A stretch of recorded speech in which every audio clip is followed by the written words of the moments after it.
జేడికేడి ఇద్దరు కూడా యువరాజ్ దగ్గరికి వచ్చిన తర్వాత, కస్టడీలో ఉన్నప్పుడు నన్ను కొడతారు కదా, దానికి ఫలితం మీరిప్పుడు అనుభవిస్తారు. 2 గంటల్లో నేను నడుచుకుంటూ మీ కళ్ళ ముందే ఇంటికి వెళ్తాను, అది మీరు చూస్తారు అని చెప్పి యువరాజ్ అంటూ ఉంటాడు. ఇకప్పుడు పెద్దవాళ్ళు కలలు కనమని చెప్పారు కానీ ఇలా పగటి కలలు కనమని చెప్పలేదు యువరాజ్ అంటూ జేడి యువరాజ్ చేతులకు సంఖ్యలు వేసి లాక్కెళ్తూ ఉంటుంది. ఇక ఆఫీసులో నుండి బయటకు వచ్చేసరికి కౌశికి కుటుంబంతో సహా అక్కడ ఎదురు చూస్తూ ఉంటుంది. అబ్బోడా, నీకు ఏం కాలేదు కదా, వీళ్ళు ఏం చేస్తారోనని నాకు భయంగా ఉందిరా అని చెప్పి వైజయంతి ఏడుస్తూ ఉంటుంది. దయచేసి మాకు అడ్డు తప్పుకోండి అని చెప్పి జేడి కౌశికిని అడుగుతూ ఉంటే, తప్పుకోకపోతే ఏం చేస్తావు జేడి, మా తమ్ముడిని కొట్టినట్టుగానే మమ్మల్ని కూడా కొడతావా అని చెప్పి కౌశికి అంటూ ఉంటుంది. చూడండి, ఇప్పుడు మాకంత టైం లేదు, దయచేసి పక్కకు తప్పకుండా అని జేడి అంటూ ఉంటే, కోర్టు టైం అయిపోయేటప్పుడు మా తమ్ముడిని ఎందుకు తీసుకువెళ్తున్నావో నాకు బాగా తెలుసు జేడి. రేపు ఎల్లుండి ఎలాగూ సెలవు కాబట్టి 2 రోజులు మా తమ్ముడిని మీ కస్టడీలో ఉంచుకోవచ్చు కదా, అందుకే కోర్టు టైమింగ్స్ అయిపోయేటప్పుడు మీరు మా తమ్ముడిని తీసుకువెళ్తున్నారు కదా అని చెప్పి కౌశికి అంటూ ఉంటుంది. మేడం, దయచేసి పక్కకు తప్పుకోండి, మాకు ఎవరు అడ్డు రాకూడదని చెప్పి రూల్స్ ఉన్నాయని చెప్పి కేడి కౌశికితో అంటూ ఉంటే, ఇక అప్పుడే అక్కడికి వచ్చిన సాధు, జేడి ఎవరు అడ్డం వచ్చినా సరే అరెస్ట్ చేశాయని చెప్పి అంటూ ఉంటాడు. దాంతో కమలాకర్ సాధు కాలర్ పట్టుకొని, మా గురించి తెలిసి మా పలుకుబడి ఏంటో చూసిన తర్వాత కూడా ఇంకా మమ్మల్ని అరెస్ట్ చేయాలనుకుంటున్నారా అని చెప్పి అంటూ ఉంటాడు. నిన్ను చంపేస్తాను అంటూ సాధు కాలర్ పట్టుకొని అలా బెదిరించడంతో జేడి తన పిడికలు బిగించి కమలాకర్ చెంప పగలగొడుతుంది. డ్యూటీలో ఉన్న పోలీస్ ఆఫీసర్ మీద చేయి చేసుకుంటే ఏం జరుగుతుందో కూడా తెలీదా, చంపేస్తాను జాగ్రత్త, ఇంకా ఇంతకు మించి మీరెవరైనా మాకు అడ్డు రావాలని చూస్తే మిమ్మల్ని అందరినీ కూడా లాకప్లో వేస్తానని చెప్పి అలా జేడి అందరికీ కూడా వార్నింగ్ ఇస్తూ ఉంటుంది. ఇక ఆ తర్వాత యువరాజ్ని జేడి వాళ్ళు ఒక వ్యాన్లో తీసుకువెళ్తూ ఉంటారు. జేడికేడి ఇద్దరు కూడా పోలీస్ జీప్లో వెళ్తూ ఉంటారు. ఇక అప్పుడు కౌశికితో వైజయంతి, ఏంటమ్మి నా కొడుకుని వాళ్ళు అలా తీసుకువెళ్తూ ఉంటే నువ్వేం చేయకుండా అలా ఉన్నావేంటని చెప్పి అంటూ ఉంటే, ఆల్రెడీ నా ప్లాన్లో నేను ఉన్నాను పిన్ని అని చెప్పి కౌశికి లోపలికి వెళ్ళి ల్యాప్టాప్ దగ్గర కూర్చొని ఉంటుంది. ఏంటమ్మి, నా కొడుకుని కాపాడమంటే నువ్వు ల్యాప్టాప్లో ఏదేదో చూస్తున్నావేంటి అని చెప్పి వైజయంతి అంటూ ఉంటుంది. ఇక అప్పుడు కౌశికి, నేను యువరాజ్ని తీసుకువెళ్ళే వ్యాన్కి ఒక కెమెరా ఫిక్స్ చేశాను, ఈ కెమెరా ద్వారా వాళ్ళు ఏ రూట్లో యువరాజ్ని తీసుకువెళ్తున్నారో తెలుసుకోవచ్చు అని చెప్పి కౌశికి అంటూ ఉంటే, సూపర్ ప్లాన్ వేసావు కౌశికి, ఇప్పుడు మనం ఇవ్వబోయే ట్విస్ట్కి జేడికి కేడికి దిమ్మ తిరిగిపోతుంది అని చెప్పి కమలాకర్ అంటూ ఉంటాడు. ఇక అలా యువరాజ్ని వ్యాన్లో తీసుకువెళ్తూ ఉంటే దానికి కెమెరా ఫిక్స్ చేయడం వల్ల యువరాజ్ని ఏ రూట్లో తీసుకువెళ్తున్నారో కౌశికి చూడగలుగుతూ ఉంటుంది.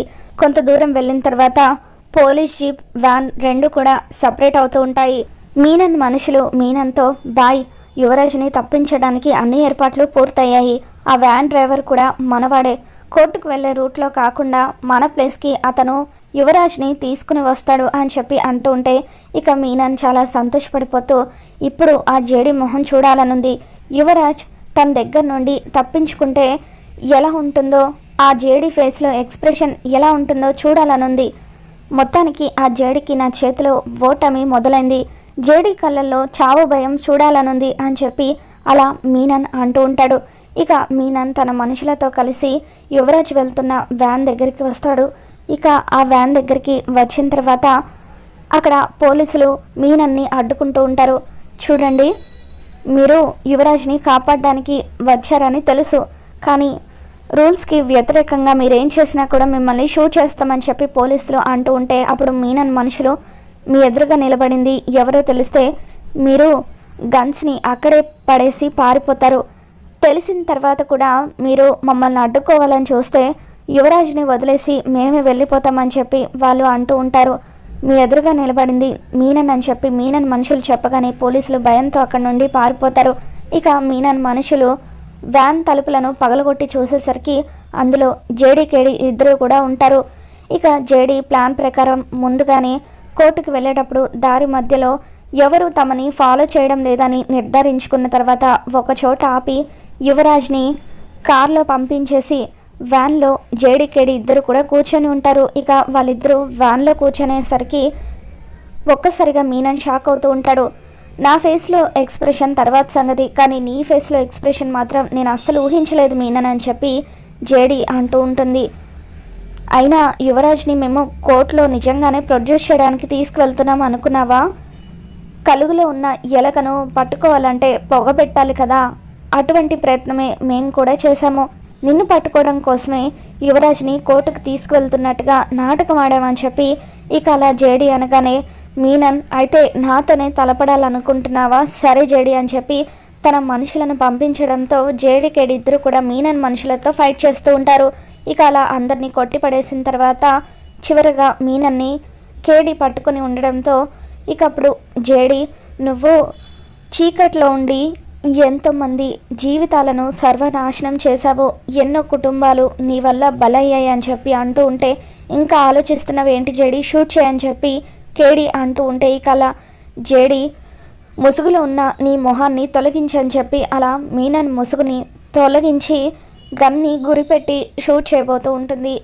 మరోవైపు కౌశికి ఇదేంటి వ్యాన్ డైవర్ట్ అయిపోయింది అని చెప్పి అలా కెమెరాలో అంతా కూడా చూస్తూ వాళ్ళు యువరాజ్ని మాత్రం ఏమీ చేయలేదు, ఒకవేళ కస్టడీలో ఉన్నప్పుడు యువరాజ్కి ఏమైనా జరిగితే వాళ్ళకే నష్టం అని చెప్పి ఇక అలా వైజయంతికి ధైర్యం చెబుతూ కెమెరాలో చూస్తూ ఉండగా పోలీసులు అంతకుముందు మీనన్తో మాట్లాడేటప్పుడు అడ్డు రావడంతో కెమెరాలో ఏమీ కనిపించదు.